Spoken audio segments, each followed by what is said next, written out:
Infinite Jest did not start out to be this long. It started out to be a fractured multiple narrative with a number of main characters. And it became, perhaps I was just in denial that this was going to require great length. At a certain point, it became clear that it was going to be very long.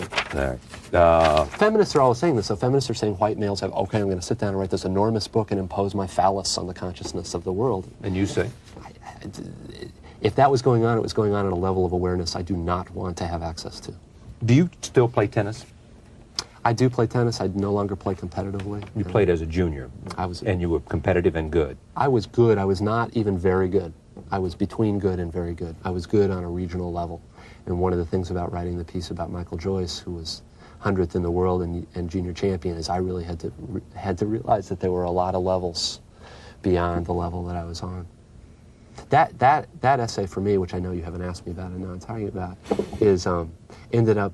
It's very weird, and I'm surprised Esquire even bought it. It ended up being way more autobiographical than it did. It was supposed to start out as a profile of this tennis. But it was about you.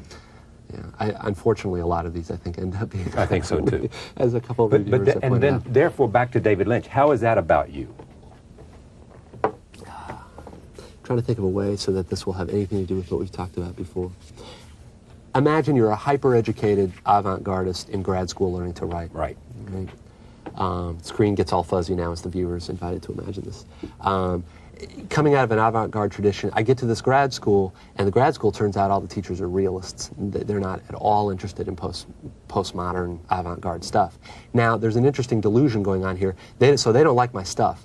I believe that it's not because my stuff isn't good, but because they just don't happen to like this kind of aesthetic. In fact, known to them but unknown to me, the stuff was bad. It was indeed bad. So in the middle of all this, hating the teachers, but hating them for exactly the wrong reason, this was spring of 1986. I remember who I went to see the movie with. Blue Velvet comes out.